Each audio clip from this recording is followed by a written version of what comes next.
Are you someone who hits chip shots like this? Or what about this one?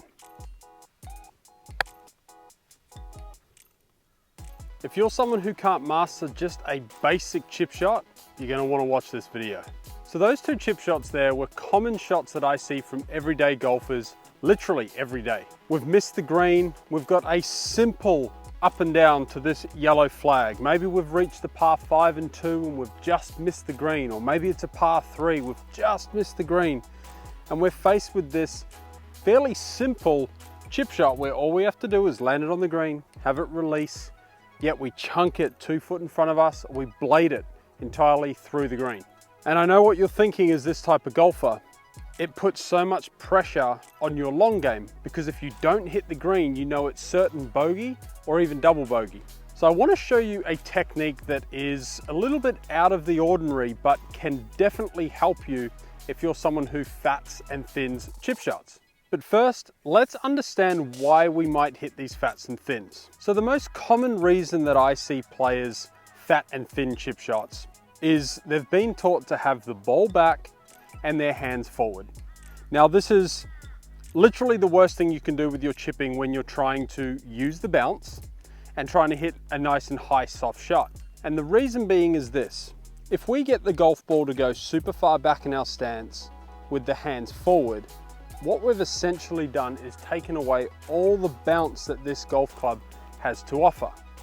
So you've probably watched enough videos by now to understand what the bounce is, right? It's that soul of the golf club. The more bounce you have, the more it will help those chunk shots. The less bounce you have, the harder it is to go through the turf. We could explain it another way as well. If we're playing on soft turf, we need more bounce, and that way the leading edge of the golf club is kept out of the ground. If we're playing on firm turf, you might need less bounce so that the bottom of this golf club doesn't hit the ground and bounce on up, clicking that golf ball over the green.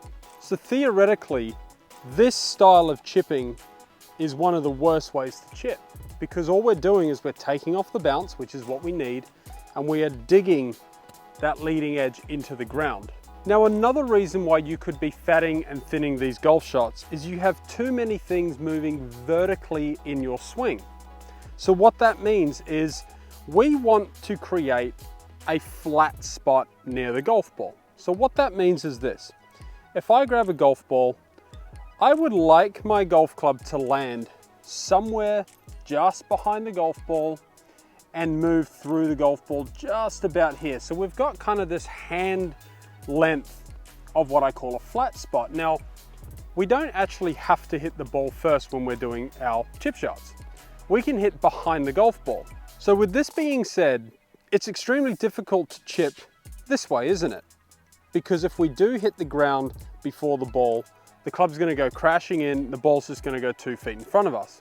So what we need to do is develop a technique where we can actually afford to hit behind the ball a little bit and still hit a semi-decent chip shot.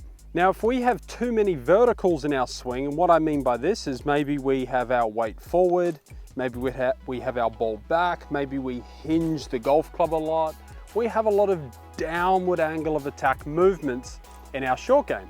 So we want to try and take those away. Now, here's the strategy that I would recommend you do. I want you to try lifting the heel of the golf club off the ground. So what that means is I'm going to get my golf club and I am going to lay it flat on the ground and then lift the heel off the ground. Now what that does is that allows my shaft to move a little bit more vertically at setup. And what it's going to do is it's going to allow my hands, more importantly, to be in what we call ulnar deviation. So ulnar deviation is this: when I point my thumbs down at the ground, that is ulnar deviation. When I point my thumbs up at the sky, that is radial deviation. So if you think about it, if you're a player that hits fat shots or thin shots, you may be standing a bit too far away, you might have the handle down, you might have a lot of radial deviation in your hands. Thus, in the backswing, we're creating too much hinge or radial deviation.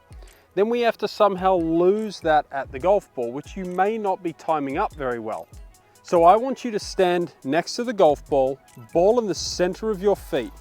shaft neutral, and I want you to lift the club up so that our hands get into more of a ulnar deviated position. So what that looks like from a face on perspective is ball in the middle, or you could even slightly put this off the front of your stance just a little bit.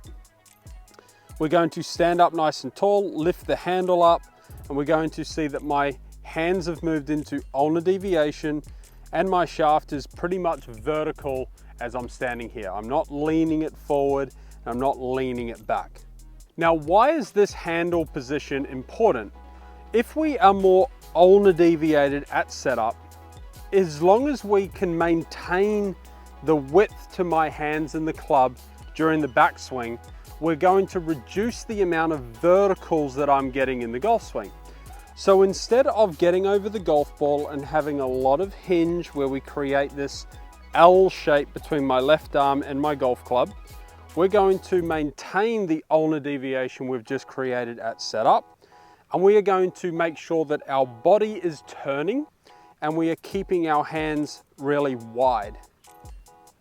So what you can see there is the golf club and my lead arm are almost in the same line. If I was to hinge my hands upwards, we would be creating too much hinge or radial deviation.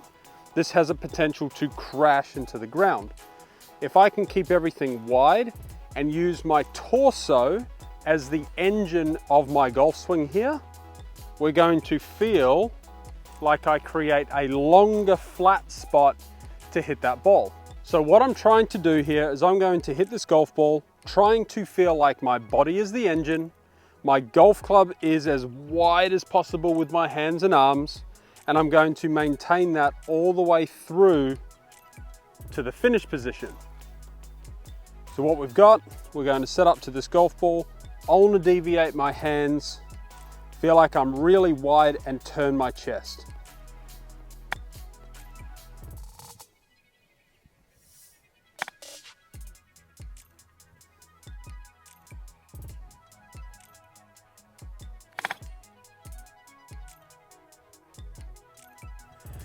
And you can see there that that was a nice clean strike. There was no downward angle that I created there.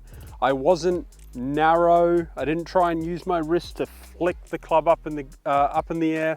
All I tried to do was maintain the width that I created at setup into the backswing, and then my chest pivoting through to drive my golf swing. So what does that look like from a down the line view? We get set up again, ball in the middle, ulnar deviate my hands, and I want to feel as wide as humanly possible in the backswing and pivot with my chest.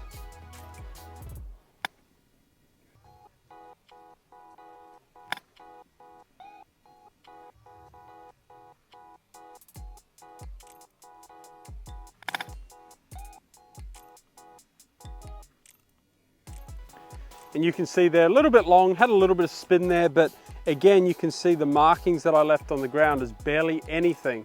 I was very wide and I was able to create that long flat spot through the ball.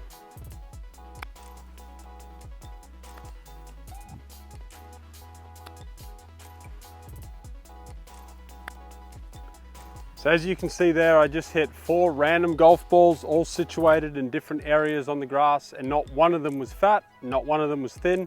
I actually think I holed one. I think I heard the ball fall in the cup there, but you can see that that was a fairly simple way of chipping. I didn't need any excess open face, hingy action, slamming it in the ground. All I wanted to do was maintain my width through the backswing, use my chest to pivot through the golf shot as my engine, and all of a sudden you can see that chipping becomes a hell of a lot easier.